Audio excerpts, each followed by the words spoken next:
Well, I just did it.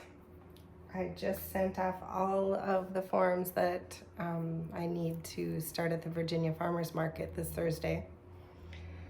I put it off and put it off because, and I think it's probably a lot of people are in the situation that I am, especially because the season was so late. I don't have much to bring.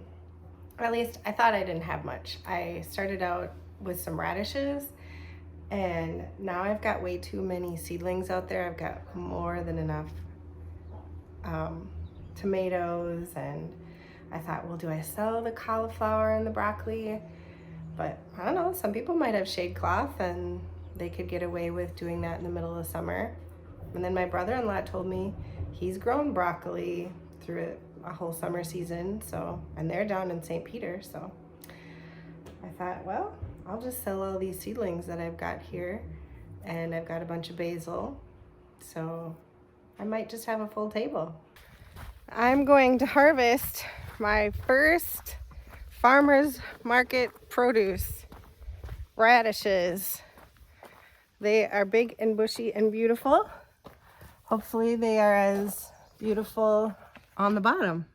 All right, let's take a peek at the radishes before I pull them out of here.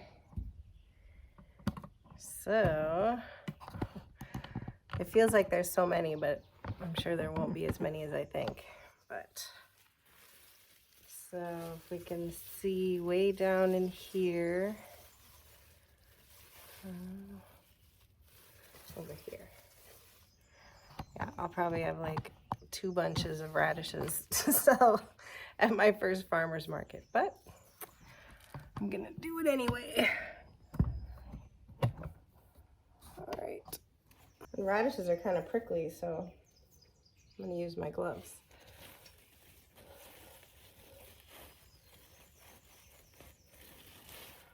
There we go. So now I have to figure out why radishes split, and I would assume it's something like tomatoes where they get too much water too fast.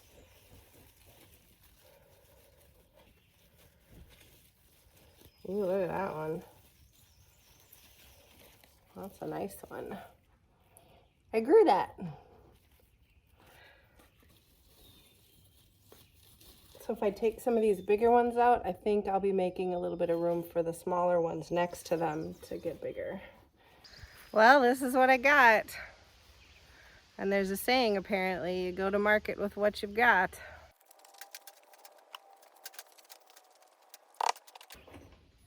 "26 radishes."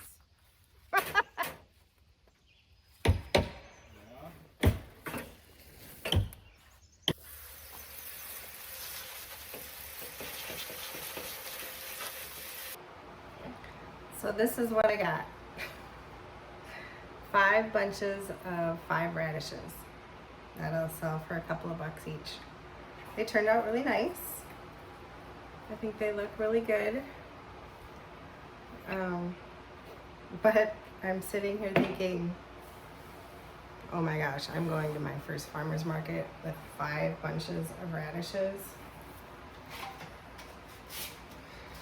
And I see all these posts on Facebook for, I don't know if you guys know about this market farming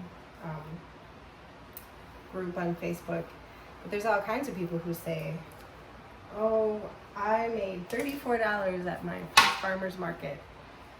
And with this, and I am also sitting here making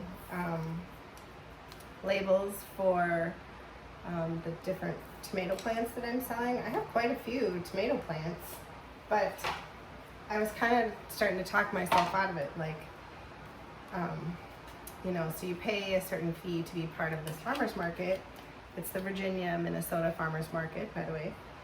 And you can either pay the fee and come every week, or you can pay a different fee and just come occasionally, like when you have things. And I thought, oh, well, that's probably the safe way to do it. Oh, that's nice. I'll just do that. And then I thought, no, I am perfectly capable of setting up a canopy, setting up a table, putting some tomatoes and some basil and my radishes on a table and saying, I'm sorry, I don't take credit cards, and helping people with cash. You know, that was one thing I was worried about. Like, I'm not set up to take credit cards. Well, I talked to the manager and she said not a lot of people are. And they have a solution for that there, that people can basically buy a card and then use it to pay, and I collect that money at the end. So I thought, no, I am perfectly capable of going there, setting up a table, putting my basil on it for $2 and meeting people. You know, what if I go and I meet a new friend, or there's a whole other kind of opportunity, or I go and I have a chance to do something for someone else, or get help from someone and learn something about Aunt Ruby's German green tomatoes. I just figure if I go and I do it all wrong, I know what not to do next week. And so I decided, yes, I am going to just make the commitment to go every week. And if I go with 5 bunches of radishes for the first few weeks and some seedlings, and I don't know, maybe I'll bake some bread. What could it hurt? You know, I'm sure there'll be, so if I don't start making mistakes now and I wait to go to my first market when I've got tomatoes, carrots, radishes, and lettuce, you know, it's kind of a bigger fail, I guess I look at it as. So I'm gonna start failing small and see how it goes. So wish me luck. I keep waiting for the wind to die down to come out here and tag these tomatoes for the market today, but the wind doesn't seem to want to give in. So I'm gonna do this in the wind.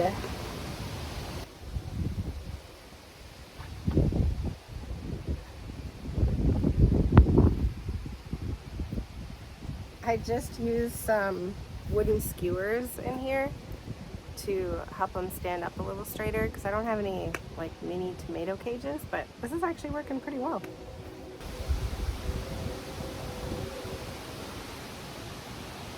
Oh my gosh. Okay, as I tag them, I'm gonna put them in this bin so they'll stop falling over. I watered them all this morning so that they wouldn't be so wet at the market, and that would stress them. I don't think this is going to stress them out. So,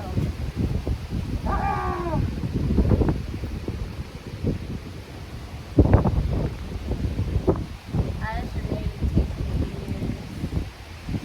in.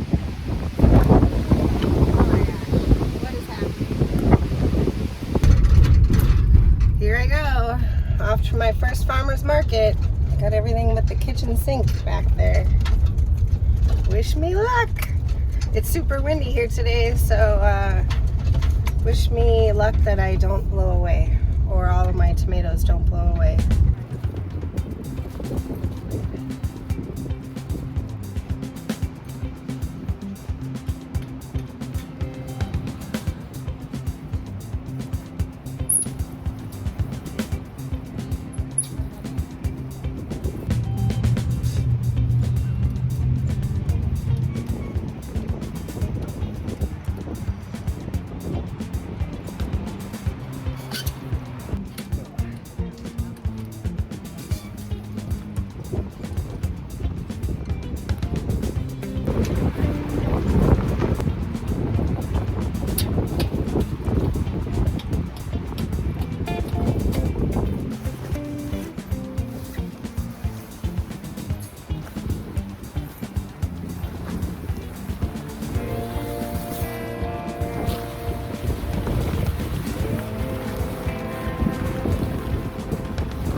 my first farmer's market was a success.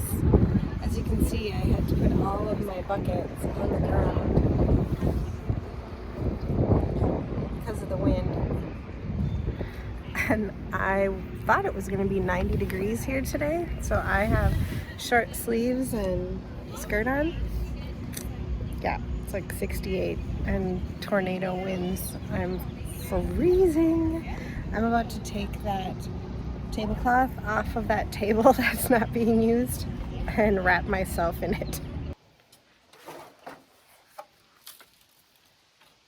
Well, yesterday I had a goal of $34 I wanted to sell at the farmer's market, and I'm so glad I went because I made $72. I sold all of my radishes right away. And then people that came a little bit later, and actually someone did comment that I was the only one with fresh produce there. Hi, how are you?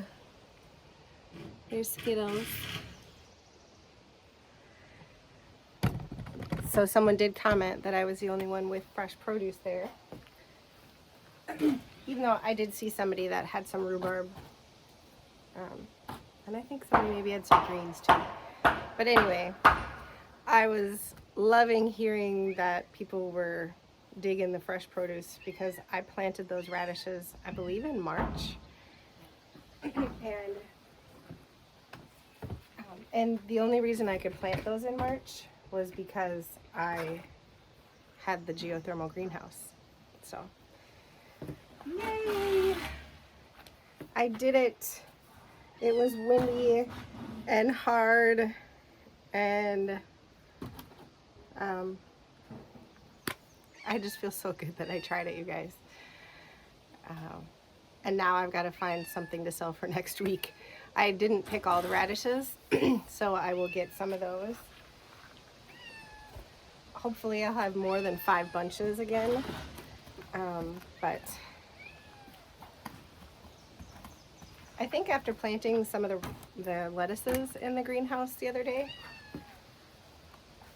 that I will have some lettuce to bring as well. And my broccoli kind of looks like it's starting to head up, or it's looking like it could get close to heading up. Well, if you've been watching for a little while, you know that I've been worried about the broccoli bolting. So today they are looking a little stressed, and I know it's from the heat because this is like, it's hot up here. I think we're in the mid 80s, and on Monday, so in 2 days, we're gonna be 96. Why does it have to get 96? Right when my broccoli is going to, it's gotten to the size where I could start to see it producing a little bit of broccoli. So I turned the sprinkler on, see if I can cool it down. Oh, and I probably didn't tell you about our free shade cloth that Joel came up with. So they're kind of dying now, but you can see all of these pine boughs. We kind of stuck them in the ground next to each plant to keep them a little shaded, to keep the soil cooler. And it's worked. I had a little trouble with flea beetles. Oh, I maybe need to turn this down. I'm getting wet. But I had a little trouble with flea beetles on both the broccoli and the cauliflower. Ooh, that's cold. Ooh, feels good though. And I use that spinosad or spinosad, I don't know how you say it, on both beds, just one time. And in the directions it says it could take a day or 2 days for them to eat the bacteria, and then it apparently affects their nervous system, but it can take a couple days for them to be affected by it. And I think it was probably a good 4 days before I didn't see any more flea beetles. but it worked. And I think I did apply a little to the broccoli, just spot apply in spots, because I was still seeing flea beetles like 3-4 days later. But now it's been a week and I don't see anything. So we've kept the flea beetles away, hopefully. Now let's hope that it stays cool enough in there from our shade cloth contraptions. And this water is nice and cold, so hopefully that'll keep it cool too. Oh yeah, we have got a broccoli head starting. Who would have thought you could get so much joy from that tiny little piece of broccoli? Anyone else? I thought you would be the first one, and